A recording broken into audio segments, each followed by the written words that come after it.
Dear Principal, Sir, Madam, Teacher and friend, today we are here to celebrate 75th Independence Day of India.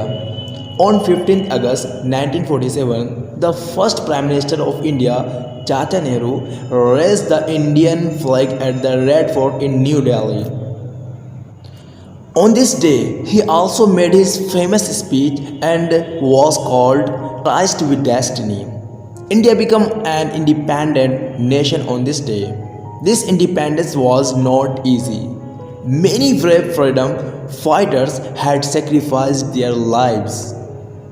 Let's remember on this day our great freedom fighters and leaders who sacrificed their everything to make our motherland free. We must remember their courage and fight. Raise the flag high and sing the national song. Never keep the flag down. Never tear the flag. Freedom is very important, so protect it. With that, I conclude my speech. Thanks everyone and happy Independence Day. Alhamdulillahi Rabbil Alameen. والصلاة والسلام على نبيه محمد سيد المرسلين وعلى آله وصحبه أجمعين أما بعد قال الله تعالى في القرآن المجيد يريدون أن يطفئوا نور الله بأفواههم ويأبى الله إلا أن يتم نوره ولو كره الكافرون. إخوتي وأحبائي في الله، أولا أهنئكم بفقية الإسلام. عزيزي مدير المدرسة، سيدتي، معلمين وأصدقائي، اليوم نحن هنا للاحتفال بعيد استقلال الهند 75 في 15 من أغسطس عام 1947 رفع تشاتشا نهرو أول رئيس وزراء للهند العلم الهندي في القلعة الحمراء في نيو ديلي.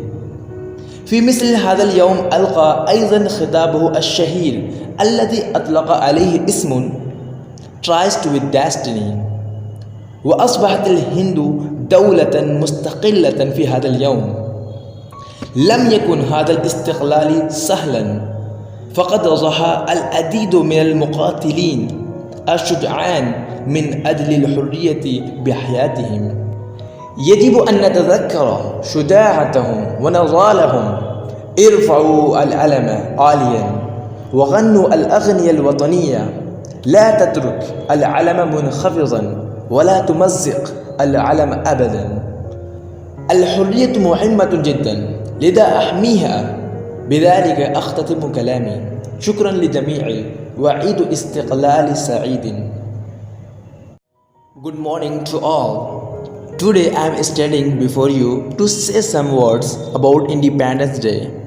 India celebrates its Independence Day on August 15th. It is celebrated to remember the day we got freedom from the British. It is also an occasion to remember the great sacrifice of freedom fighters. We have to love our motherland just as we love our mother. In conclusion, let me say that Independence Day reminds us of our duties as Indians. Thank you. Alhamdulillahi Rabbil Alameen. والصلاة والسلام على سيد المرسلين وعلى آله وأصحابه أجمعين أما بعد قال الله تعالى في القرآن الكريم يريدون أن يطفئوا نور الله بأفواههم ويأبى الله إلا أن يتم نوره ولو كره الكافرون. إخوتي وأحبائي في الله، أولا أهنئكم بفقية الإسلام. السلام عليكم. صباح الخير جميعا.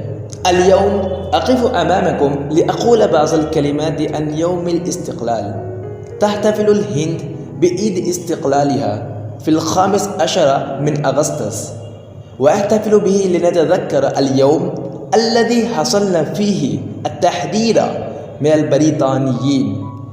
وحتى عام 1947 كانت الهند تحت سيطرة البريطانيين، لكن القادة الشجعان لبلدنا حاربوا ضدهم أكثر وطنية، وإنها مناسبة لتذكر التضحيات العظيمة التي قدمها المناضلون من أجل الحرية. علينا أن نحب وطننا كما نحب أمنا. وفي الختام دعوني أن أقول إن يوم الاستقلال يذكرنا بواجباتنا كهنود. شكرا جزيلا، مع السلامة.